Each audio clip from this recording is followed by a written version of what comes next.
جو عرب عام طور پر لڑکیوں کو زندہ گاڑ دیتے ہیں، اس کے لیے مؤودہ کا لفظ میں اگر یہیں بیٹھا بیٹھا کلام عرب کے اس کے لیے شواہد پیش کروں، اتنا عام لفظ ہے جس کی کوئی حد نہیں ہے، تو واقعہ ختم نہیں ہوں گے۔ اب ذرا میں اس پر کوئی تبصرہ نہیں کروں گا، صرف سن لیجئے کیا کیا انہوں نے۔ جتنی میں نے آیات پڑھی ہیں ان کا ترجمہ سن لیجئے۔ کسی آنے والے دور میں جب انسانوں کے خود ساختہ نظام تمدن و معاشرت کی جگہ قرآنی نظام لے لے گا تو اس وقت کی انقلابی کیفیات کے متعلق یوں سمجھو کہ ملوکیت کا نظام لپیٹ کر رکھ دیا جائے گا۔ یہ اذا الشمس کوورت ہے، یعنی سورج تیرا ہو جائے گا، ملوکیت کا نظام لپیٹ کر رکھ دیا جائے گا، اور ان کے احالی موالی چھوٹی چھوٹی ریاستیں سب جھڑ کر نیچے گر جائیں گی۔ یہ اذا النجوم انکدرت ہے، ستارے، اور اس کے بعد ہے نا کہ وَإِذَا الْجِبَالُ سُيِّرَتْ، پہاڑ چلا دیے جائیں گے، سنیے، اور پہاڑوں جیسے محکم امراء اور رؤساء اپنی جگہ سے ہل جائیں گے، اور جن رسل و رسائل مثلا اونٹوں کو اس وقت اتنی اہمیت دی جا رہی ہے وہ سب بیکار ہو جائیں گے۔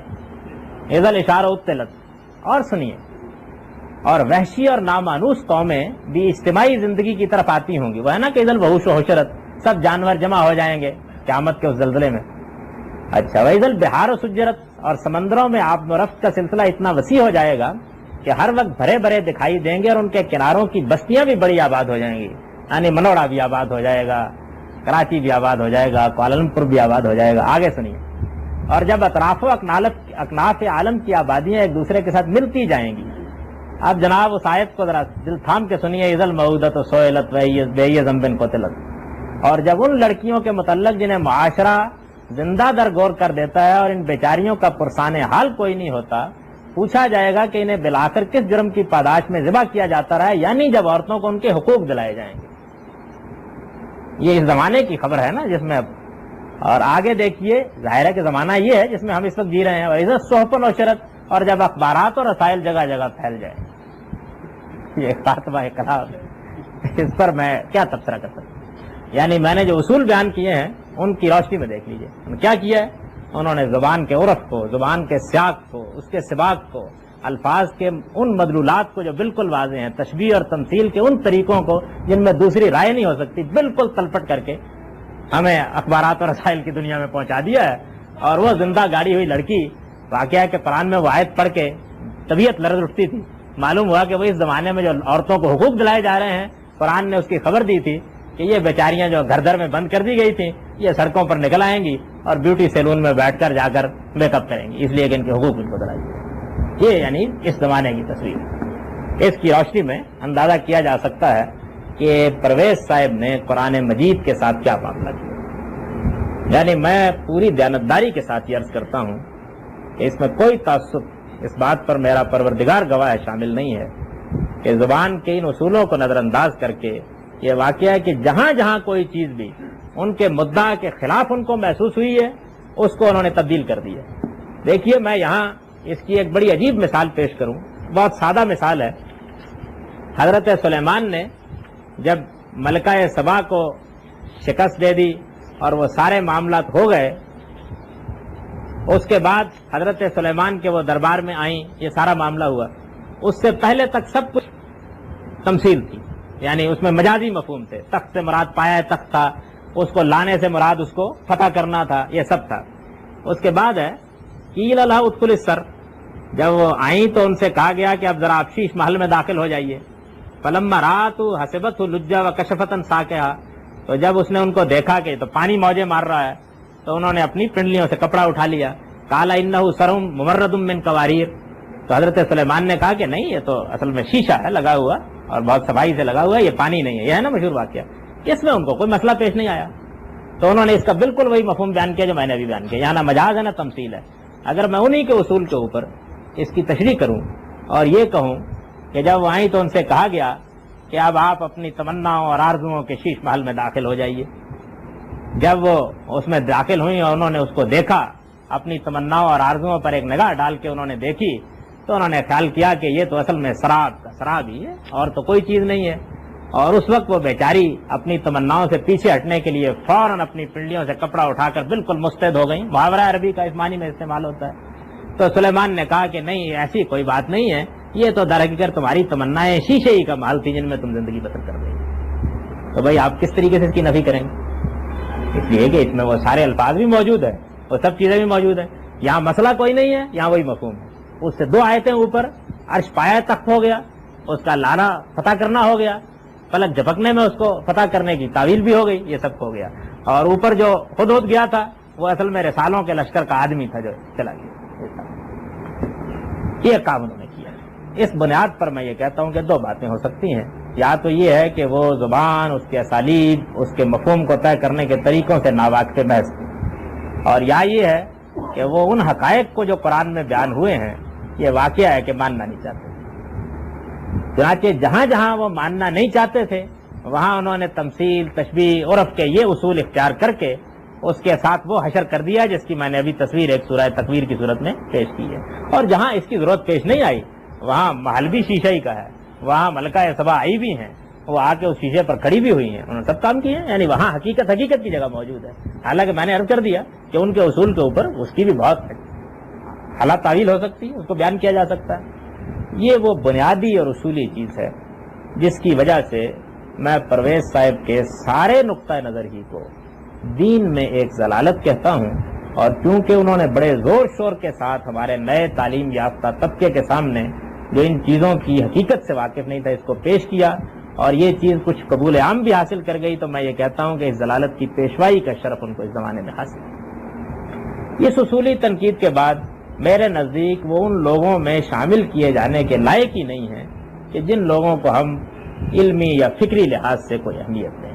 یہ اہمیت ان کو حاصل ہو گئی ہے اور بدقسمتی سے اس بے علمی کے زمانے میں حاصل ہو گئی ہے تو تبصرہ کرنا پڑا، ورنہ ان کے نتائج فکر انہوں نے کیا چیزیں عکس کی ان پر میں کسی تبصرے کی ضرورت محسوس کرتا. بنیاد صحیح نہیں ہے، قرآن کو سمجھنے کا طریقہ ہی غلط ہے، اس کے اندر اتنی بدترین قسم کی تفسیر بالرائے ہے یا پھر بے علمی ہے. تو اس کے بعد جو نتائج نکلیں گے وہ نتائج اگر کسی جگہ صحیح نکل آئیں گے تو یقین کیجئے کہ وہ ایک حادثہ ہوگا، وہ کسی اصول پر ملے گا. اقول قولی ھذا واستغفر اللہ لی ولکم.